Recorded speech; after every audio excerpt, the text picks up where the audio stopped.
بسم اللہ الرحمن الرحیم الحمد للہ رب العالمین والعاقبۃ للمتقین والصلاة والسلام علی سید الانبیاء والمرسلین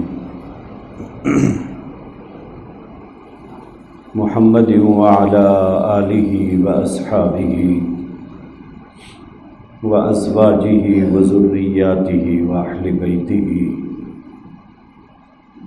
اجمعین الی یوم الدین۔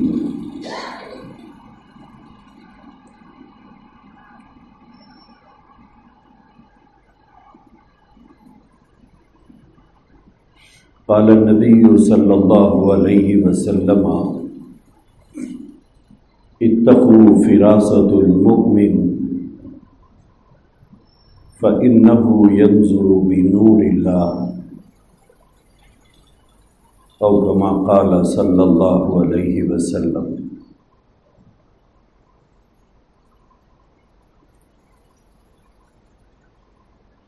عزیزان گرامی،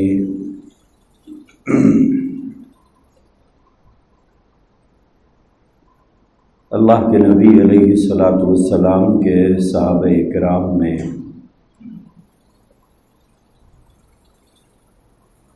ایک صحابی گزرے ہیں، حضرت ابو درداء رضی اللہ تعالیٰ عنہ۔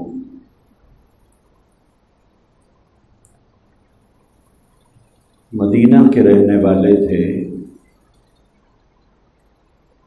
انصار صحابہ میں سے تھے۔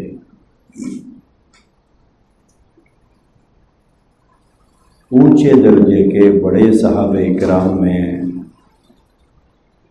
حضرت ابو درداء رضی اللہ تعالیٰ عنہ کا شمار ہوتا ہے۔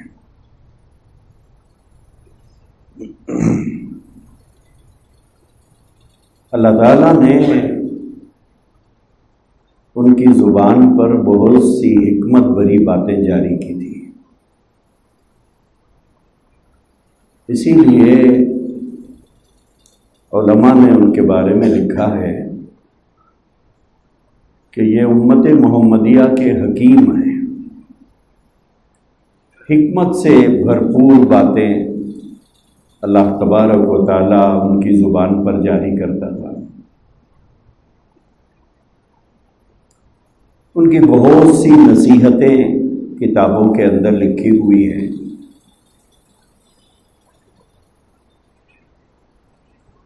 اس کو علماء کرام نے کتابوں کے اندر ذکر فرمایا ہے کہ حضرت ابو درداء لوگوں کو کیا نصیحتیں کرتے تھے۔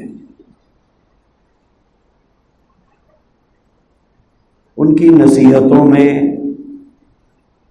فکر آخرت ہوتی تھی،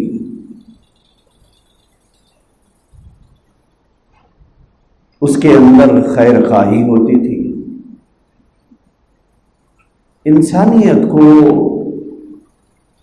سمجھاتے تھے۔ ایک نصیحت لکھی ہوئی ہے حضرت ابو درداء رضی اللہ تعالیٰ عنہ کی کہ انہوں نے کسی کو نصیحت فرمائی تو اس میں پہلی نصیحت یہ فرمائی کہ دیکھو،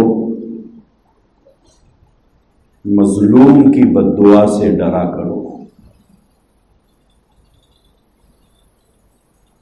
حدیث پاک میں بھی ہے، اللہ کے نبی علیہ الصلاۃ والسلام نے فرمایا اتقوا دعوت المظلوم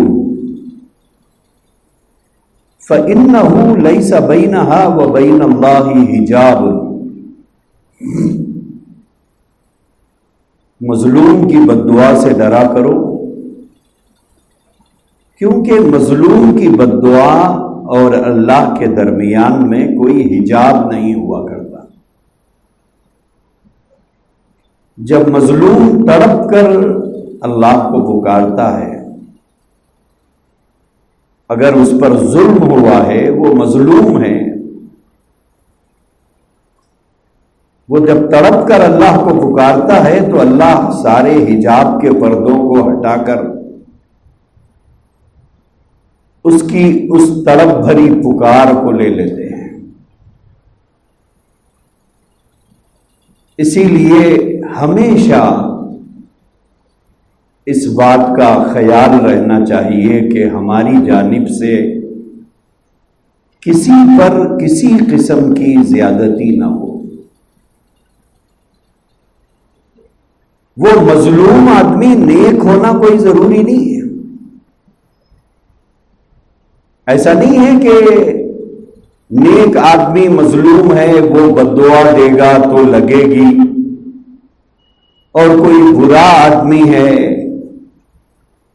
اور وہ بد دعا دے گا تو نہیں لگے گی، ایسا مسئلہ نہیں ہے۔ نیک ہونا بد ہونا یہ اس کا اور اللہ کے درمیان کا معاملہ ہے۔ اگر کوئی آدمی گنہگار ہے تو وہ ہمارا گنہگار نہیں ہے، وہ اللہ کا گنہگار ہے۔ اگر وہ بے نمازی ہے تو اللہ کا گنہگار ہے،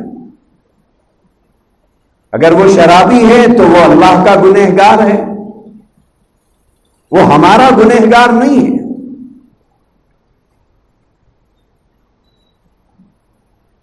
تو مظلوم آدمی جس پر ظلم کیا گیا ہو، جس پر زیادتی کی گئی ہو، بہت وسیع مفہوم ہے اس لفظ کا۔ عام طور پر ہم لوگ ظلم یہ سمجھتے ہیں کہ کسی کو مارا جائے، اس کا نام ظلم ہے۔ ظلم کا اتنا ہی مفہوم ہمارے ذہنوں کے اندر ہے کہ کسی کو مارنا اور پیٹنا یہ ظلم ہے، حالانکہ اتنا مختصر مفہوم اس لفظ کا نہیں ہے۔ بڑے وسیع مفاہیم اس کے اندر چھپے ہوئے ہیں۔ ہر اس آدمی پر جس پر ہمارا کوئی حق نہیں ہے، اس پر زیادتی کرنا یہ ظلم ہے۔ مزدور سے زیادہ کام لیا جائے، نوکر سے زیادہ کام لیا جائے، یہ بھی ظلم ہے، یہ بھی ظلم ہے۔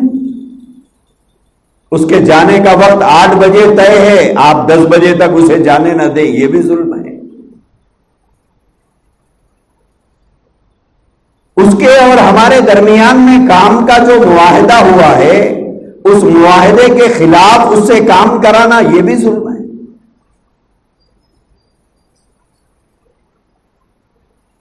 ناحق کسی پر زیادتی کرنا یہ ظلم کے دائرے میں آتا ہے، چاہے یہ زیادتی گھر والوں کے ساتھ کرے یا باہر والوں کے ساتھ کرے، چاہے بیوی کے ساتھ کرے، بچوں کے ساتھ کرے، ماں باپ کے ساتھ کرے، بہنوں اور بھائیوں کے ساتھ کرے، یہ سب ظلم کے دائرے میں آتا ہے۔ اور اللہ کے نبی نے فرمایا، المسلم من سلم المسلمون من لسانہ و یدہ، مسلمان وہ ہے جس کے ہاتھ سے اور اس کی زبان سے۔ دو باتوں کا ذکر اللہ کے نبی نے کیا ہے، اس کے ہاتھ سے اور اس کی زبان سے کسی مسلمان کو تکلیف نہ پہنچے، تب جا کر وہ مسلمان بنے گا۔ زبان بھی بے قابو، ہاتھ بھی بے قابو، تو پھر وہ کس درجے کا مسلمان ہے؟ اللہ کے نبی نے فرمایا کہ مسلمان تو وہ ہے جس کے ہاتھ سے اور جس کی زبان سے دوسرا مسلمان محفوظ رہے۔ کسی قسم کی زیادتی ایک مسلمان کی جانب سے دوسرے مسلمان پر نہ ہو۔ جب زندگی ایسے بنے گی تب جا کر وہ مسلمان ہوگا۔ صرف نماز پڑھ لینے سے مسلمان نہیں بن جائے گا۔ کامل مسلمان صرف نماز پڑھنے سے نہیں ہوگا۔ کامل مسلمان صرف نوافل پڑھنے کی وجہ سے نہیں بنے گا۔ کامل مسلمان صرف ذکر اور اذکار میں لگے رہنے سے آدمی نہیں بنے گا۔ کامل مسلمان صرف تسبیح اور نوافل اور تہجد پڑھنے سے نہیں بنے گا. کامل مسلمان آدمی تب بنے گا جبکہ اس کے ہاتھ سے دوسرا مسلمان محفوظ رہے.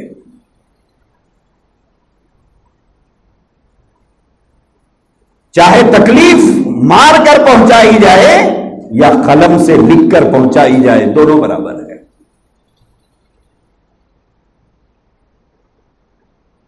اللہ کے نبی نے فرمایا جس کے ہاتھ سے اور جس کی زبان سے اگر مسلمان محفوظ نہیں ہے تو پھر وہ مسلمان نہیں ہے. ہمیں غور کرنے کی ضرورت ہے کہ کہیں ہمارے ہاتھ سے زیادتی تو نہیں ہو رہی ہے اور ہم اللہ کی نظر میں ظالم اور جس کے اوپر زیادتی ہو رہی ہے وہ مظلوم تو نہیں بن رہا ہے.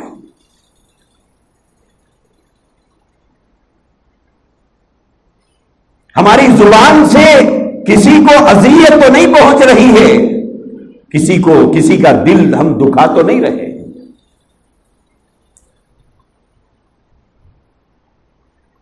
حضرت علی رضی اللہ تعالیٰ عنہ کا قول ہے، سیدنا علی رضی اللہ عنہ نے فرمایا تلوار کی دھار کا جو زخم ہوتا ہے وہ سوکھ جاتا ہے، کچھ وقت کے بعد وہ سوکھ جاتا ہے، لیکن زبان کا جو زخم ہوتا ہے وہ جسم پر نہیں لگتا، وہ دل پر لگتا ہے. تلوار سے جسم زخمی ہوتا ہے اور زبان سے دل زخمی ہوتا ہے، دل رنجیدہ ہوتا ہے.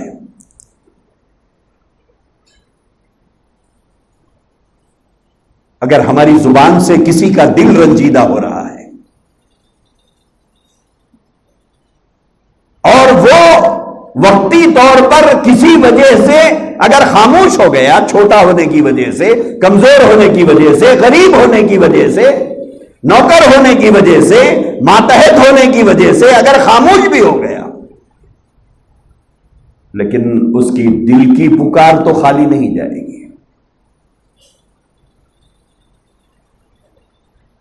اسی لیے حضرت ابو درداء رضی اللہ تعالی عنہ نے اس نصیحت چاہنے والے کو جو نصیحت کی اس میں پہلا لفظ یہ فرمایا کہ دیکھ مظلوم کی بد دعا سے ڈرا کر، مظلوم کی بد دعا سے ڈرو. دیکھیے مالدار کہاں تک بھاگے گا؟ پولیس اسٹیشن تک بھاگے گا، عدالت تک بھاگے گا، لیکن غریب نہیں جائے گا پولیس اسٹیشن کو، غریب نہیں جائے گا عدالت کو، وہ اوپر والے کی عدالت میں آواز دے گا. یہ عدالت کی چوکھٹ تک جاتا ہے، وہ اللہ کی عدالت میں پکار لگاتا ہے. زندگیاں جو برباد ہوتی ہیں وہ لوگوں کی بددعاؤں کی وجہ سے ہوتی ہے، جب ناحق ان کو ستایا یا تکلیف دیا جاتا ہے. ناحق کسی کو رلانا، ناحق کسی کو تڑپانا، ناحق کسی کے دل کو اذیت پہنچانا، اپنی خبر کے گڑھے کو تکلیف میں مبتلا کر لینا ہے. اسی لیے اپنے ہاتھ کو روکے رکھنا اور اپنی زبان کو ہمیشہ خاموش. اسی لیے اللہ کے نبی نے فرمایا تھا نا، دو انگلیوں کے بیچ میں زبان کو اس طرح پکڑ کر صحابہ کرام سے فرمایا تھا تم اس کی حفاظت کی ضمانت دو، میں تمہیں دنیا میں جنت کی بشارت دیتا ہوں. تم اس کا مس یوز نہیں کرو گے، اس کا غلط استعمال نہیں کرو گے، اس سے کسی کو اذیت نہیں پہنچاؤ گے، اس سے کسی کو تکلیف نہیں پہنچاؤ گے، اس سے کسی کا دل رنجیدہ نہیں کرو گے. ضمانت دو تم مجھے، میں زمین پر یہاں دنیا میں تمہیں جنت کی بشارت سناتا ہوں. آج ہم زبانوں سے بڑے بڑے بول بول جاتے ہیں، لیکن کیا یہ بول ضائع ہو جائیں گے؟ یہ بول تو اللہ کی عدالت میں محفوظ ہو چکے ہیں۔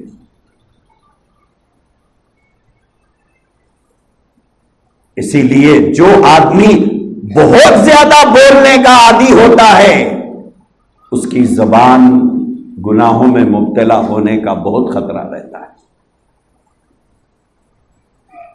جتنا من سکت سلیما ومن سلیم نجا۔ حضور نے فرمایا جو آدمی خاموشی اختیار کرتا ہے وہ سلامتی پاتا ہے، جو ہر ہانی میں منہ ڈالتا ہے، ہر جگہ بولتے ہیں، ہر جگہ بولتے ہیں، ایسے لوگ بہت زیادہ پریشانیوں میں مبتلا ہوتے ہیں، اور جو کم بولتا ہے وہ محفوظ رہتا ہے۔ من سکتا سلیما، اللہ کے نبی نے فرمایا جو خاموشی اختیار کرے گا وہ سلامتی پائے گا، اور جو سلامتی پائے گا وہ نجات بھی پائے گا۔ ومن سلیم نجا۔ تو حضرت ابو درداء رضی اللہ تعالی عنہ نے پہلی نصیحت اس آدمی کو یہ فرمائی کہ دیکھ کسی پر ظلم مت کر، کسی پر ظلم مت کر، نہ ہاتھ سے ظلم کر نہ زبان سے ظلم کر۔ بہت سے لوگ جہنم میں اپنی زبانوں کی وجہ سے جائیں گے،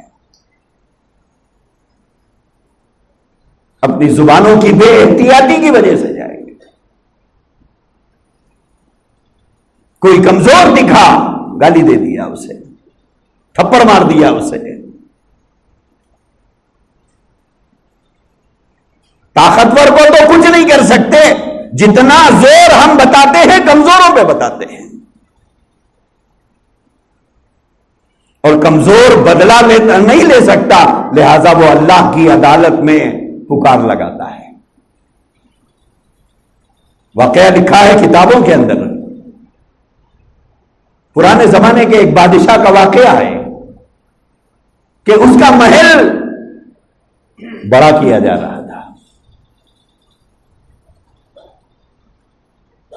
اس کے لیے اطراف کی زمین اسے چاہیے تھا، تو اس نے کہا کہ لوگوں کو قیمت لوٹا دو اور وہ زمینیں ہمارے محل کے ایریے میں لے لو۔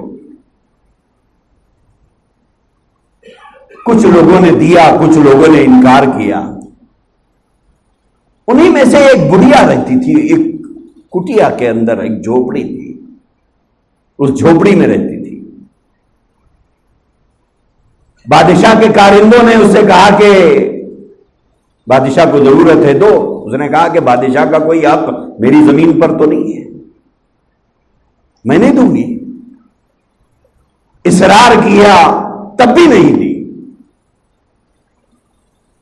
لیکن شاہی فرمان تھا اور شاہی فرمان کو کارندوں کو پورا کرنا تھا۔ انہوں نے بہت زور لگایا لیکن وہ بڑھیا نہیں مانی۔ اس وقت تو وہ خاموش ہو گئے۔ کچھ دن کے بعد کسی کام سے وہ اپنے عزیزوں اور رشتہ داروں کے پاس چلی گئی۔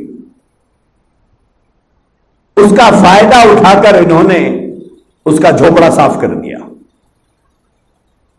اور اس زمین کو بادشاہ کے محل کے حصے میں شامل کر لیا۔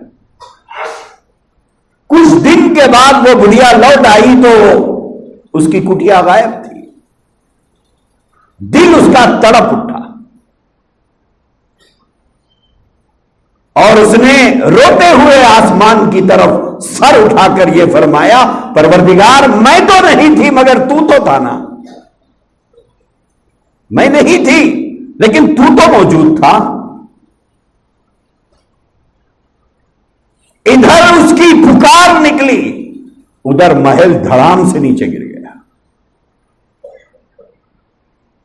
کبھی تڑپتے دلوں کی پکار انسان کے وجود کو ختم کر دیتی ہے۔ اسی لیے کبھی اپنی زبان سے، اپنے ہاتھ سے کسی پر زیادتی نہیں کرنا، چاہے آپ کتنے بڑے پرہیزگار ہوں گے۔ آپ کی پرہیزگاری آپ کے پاس ہے، کتنے بڑے عبادت گزار ہوں گے، آپ کی عبادت آپ کی ذات کے لیے ہے، لیکن ظلم اور زیادتی اس کا تعلق دوسرے سے جڑا ہوا ہے۔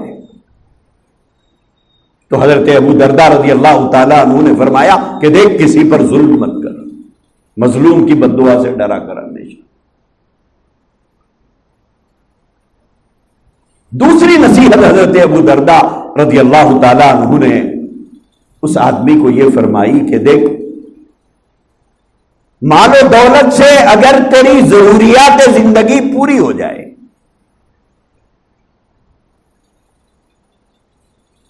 مال و دولت تیرے پاس اتنا ہے کہ جس سے تیری ضرورت پوری ہو جائے، یہ اس مال سے بہتر ہے جو مال تجھے اللہ کی نافرمانی پہ اکسا دے، لہو و لعب میں لگا دے۔ ایک ہوتی ہے ضرورت، ایک ہوتی ہے خواہش، دونوں میں زمین و آسمان کا فرق ہے۔ بھوک لگی، بھوک مٹانے کے لیے کھانا چاہیے، روٹی کھا لیں، چاول کھا لیں، دال کھا لیں، چٹنی کھا لیں، بھوک تو ختم ہو جائے گی۔ اس کے ساتھ ایک ہوتی ہے خواہش۔ خواہش کا مطلب یہ ہے کہ گوشت چاہیے، مرغ چاہیے، قورمہ چاہیے، بریانی چاہیے، تہاری چاہیے، نہاری چاہیے، یہ خواہش ہے۔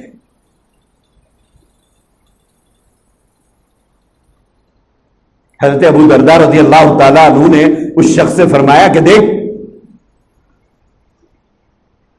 اگر تیری ضرورت پوری ہو جائے اور ضروریات زندگی کا سامان اگر تجھے میسر آ جائے تو بولے یہ اس مال سے بہتر ہے جس کی زیادتی تجھے لہو و لعب پر، اللہ کی نافرمانی پر اکسا دے۔ ضروریات زندگی پوری ہو گئی، بولے اللہ کا شکر ادا کرتے ہوئے، اللہ اللہ کرتے ہوئے زندگی گزار لے، یہ اس مال سے بہتر ہے جو کثرت میں تیرے پاس بہت زیادہ آ جائے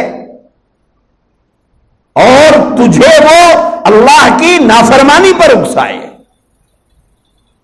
جب مال نہیں تھا تو شادیاں بڑی سادگی سے ہوتی تھی، اب مال آ گیا تو گھر کے بچے بچے کی خواہش بدل گئی، گھر کے بچے بچے کی آرزو بدل گئی۔ کیوں؟ مال ہے۔ جب مال نہیں تھا، دولت نہیں تھی، گلیوں میں شادیاں ہو جاتی تھی۔ اب مال کی کثرت آئی تو محلے کا شادی خانہ بھی اچھا نہیں لگ رہا ہے۔ یہی بات حضرت ابو درداء رضی اللہ تعالیٰ عنہ نے اس شخص سے فرمایا کہ تیری ضرورت پوری ہو جائے یہ کافی ہے، اب مزید ایسے مال سے تو اللہ کی پناہ مانگ جو تجھے اللہ کی نافرمانی پر اکسا دے۔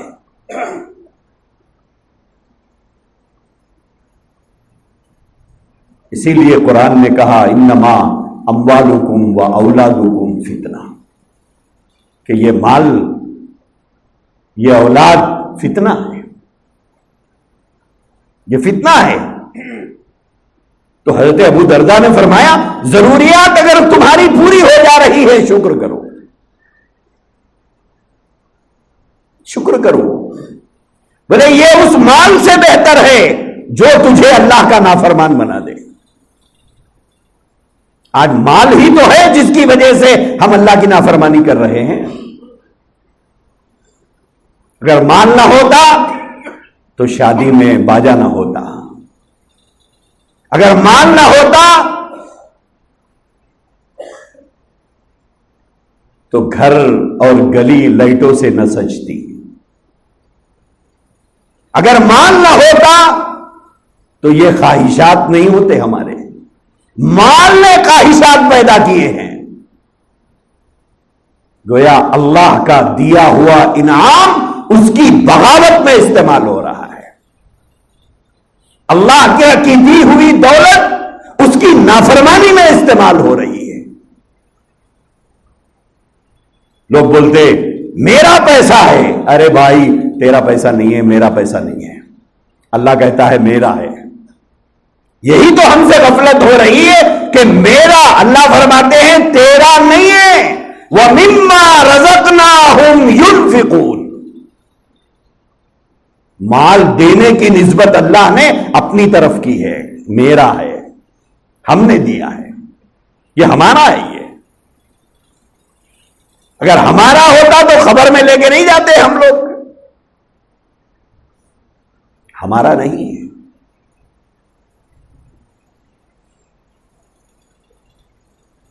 پھر کرنا کیا چاہیے؟ کیا ہم اپنے بچوں کی شادی میں اپنے خواہشات میں نہیں خرچ کریں گے؟ اللہ نے جتنی اجازت دیا ہے اتنا خرچ کریں، پھر باقی مال کیا کریں؟ اللہ کے دین کی سربلندی میں لگائیں، اس کے لیے مال ہے۔ مال جلانے کے لیے نہیں ہے پٹاخوں کی شکل میں، مال جلانے کے لیے نہیں ہے لائٹوں کی شکل میں، مال برباد کرنے کے لیے نہیں ہے 2,000 آدمی کو بلا کر جھوٹی شان و شوکت کے لیے خرچ کرنے کے لیے، اس کے لیے مال نہیں دیا اللہ نے۔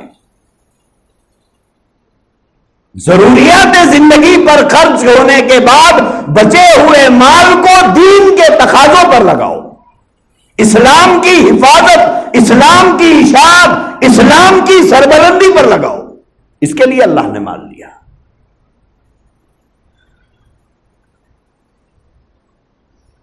تو حضرت ابو درداء رضی اللہ تعالی عنہ نے فرمایا اس آدمی سے کہ اگر تیری ضروریات پوری ہو جائے تو بولے یہ اس مال سے بہتر ہے جو تجھے لہو و لعب پہ اکسا دے، اللہ کی نافرمانی پہ اکسا دے۔ اسی لیے صلحاء امت یہ دعا کرتے تھے، اے اللہ ہم ایسے مال سے پناہ چاہتے ہیں، ایسے مال سے پناہ چاہتے ہیں جس کو استعمال تو دوسرے کرے اور حساب ہم سے لیا جائے۔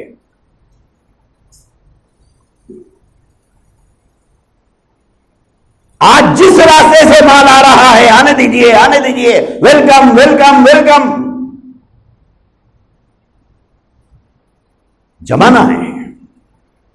اللہ کے دین کے تقاضوں کو نظر انداز کر کے جمائیں گے، اللہ کے گھروں کی ضروریات کو نظر انداز کر کے جمائیں گے۔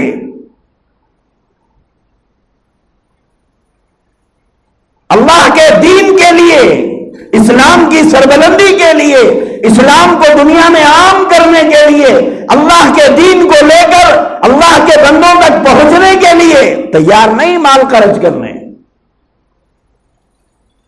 دین کے تقاضوں پہ لگانے تیار نہیں، وہاں ہاتھ پیچھے ہٹ جاتا ہے۔ اللہ نے مال اس لیے نہیں دیا، مال تو دیا تھا کہ سب کچھ اللہ کے نبی کے لائے ہوئے دین پر لگاؤ۔ کتنی مرتبہ نہیں سنا ہم نے وہ واقعہ، حضرت ابو بکر مال لے کر آئے، حضرت عمر مال لے کر آئے، حضرت عمر سے پوچھا گیا کتنا لائے ہو؟ کہا یا نبی اللہ جتنا تھا آدھا آدھا آدھا کر کے لایا، آدھا گھر والوں کے لیے چھوڑ آیا اور آدھا آپ کے حکم پر لا کر میں نے حاضر کر دیا۔ تھوڑی دیر کے بعد رفیق یار غار حضرت صدیق اکبر رضی اللہ تعالی عنہ آئے، اللہ کے نبی نے پوچھا ابو بکر کتنا لائے ہو، کتنا لائے ہو؟ حضرت ابو بکر نے فرمایا یا رسول اللہ صلی اللہ علیہ وسلم جو کچھ تھا سب کچھ لایا، جو کچھ تھا سب کچھ لایا۔ بولے گھر میں کیا چھوڑ کے آیا؟ بولے اللہ اور اللہ کے نبی کی محبت چھوڑ کے آیا۔ یہ دین اور یہ اسلام ہمیں ایسے ہی مل گیا۔ آج ہم کلمہ پڑھ رہے ہیں، آج ہم سجدے کر رہے ہیں مسجدوں میں، یہ ایسے ہی مل گیا، مکے سے لے کے یہاں تک، مدینے سے لے کر یہاں تک ایسے ہی آ گیا۔ اپنے ارمانوں کی قربانیاں دینے کے بعد، اپنے آرزوؤں کا گلا گھونٹنے کے بعد، اپنی تمناؤں کو دبانے کے بعد، اپنی خواہشات کو مٹانے کے بعد، اپنے بچوں کی بھوک کی پرواہ کیے بغیر، اپنی جوان بیویوں کے سہاگ کی پرواہ کیے بغیر سب کچھ دین پر قربان کرنے کے بعد یہ دین آپ تک اور مجھ تک پہنچا ہے، اور آج ہم کلمہ گو ہیں، ورنہ کسی مندر میں کھڑے ہو کے گھنٹی بجاتے ہوتے۔ اسی لیے تو اللہ کے نبی نے فرمایا میرے صحابہ ایک مد کھجور خیرات کرے، ایک سیر کھجور سمجھیے، میرے صحابہ ایک مد کھجور خیرات کرے، اور بعد میں آنے والے لوگ احد کے پہاڑ کے برابر سونا خیرات کریں۔ 12 یا 14 کلومیٹر کا ہے احد کا پہاڑ، اتنا بڑا پہاڑ ہے،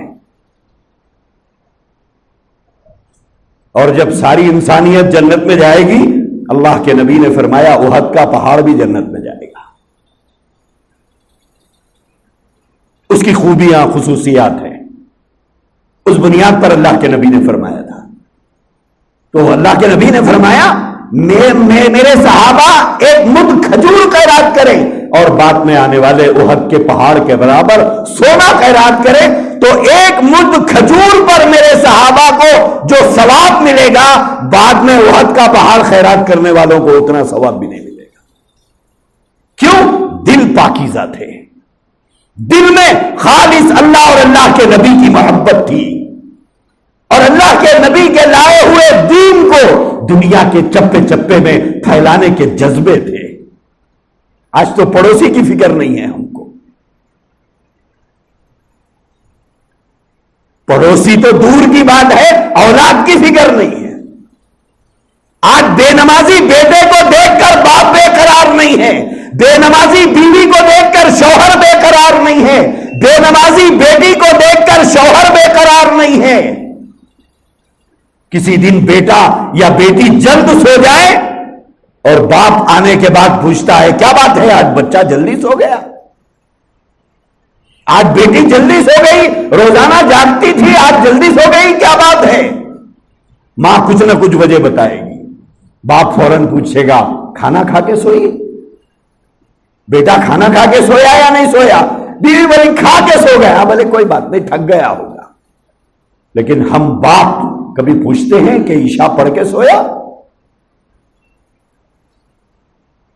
ہم پوچھتے ہیں کہ آج بیٹی جلدی سو گئی، ٹھیک ہے، عشاء پڑھی کہ نہیں پڑھی؟ کیوں نہیں پوچھتا باپ؟ اس لیے کہ خود پڑھے بغیر آتا ہے۔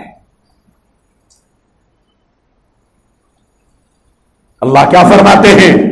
قُوْ أَنفُسَكُمْ وَأَهْلِيكُمْ نَارًا، خود کو اور اپنے اہل و عیال کو جہنم کی آگ سے بچاؤ۔ ہے آج یہ احساس ہم لوگوں کو؟ کونتیوں کی طرح صرف مال بٹورنے کے جذبے ہیں، مال بٹورنے کے۔ ارے صاحب آپ کی زندگی کے لیے کافی ہے اتنا، بڑے بچے ہیں میرے، ضرور جمع کیجئے، اسلام میں منع نہیں ہے، لیکن بچوں کی تقدیر اللہ آپ کے ہاتھ میں نہیں دیا، آپ کے مقدر کا آپ کو مل گیا، ان کے مقدر کا انہیں ملے گا، ان کے مرنے تک کا ٹھیکہ اللہ نے آپ کو نہیں دیا۔ قرآن میں فرمایا نحن نرزقکم وإیاہم، ہم تمہیں بھی کھلائیں گے انہیں بھی کھلائیں گے، جیسے تمہیں کھلا رہے ہیں ویسے انہیں بھی کھلائیں گے۔ تم یہ فکر لے کر مت مرو کہ میرے بعد میرے بچوں کا کیا ہوگا، تم یہ فکر لے کے مرو میرے بچوں کے مرنے کے بعد میرے بچوں کی خبر کا کیا ہوگا۔ آج یہ فکر کون باپ لے رہا ہے؟ ہڈیاں بوسیدہ ہو گئی، بال سفید ہو گئے، لیکن آج بھی باپ پلنگ میں پڑے ہوئے کہتا ہے بڑے کا بن گیا، چھوٹے کا بن گئے تو سکون ہو جاتا تھا۔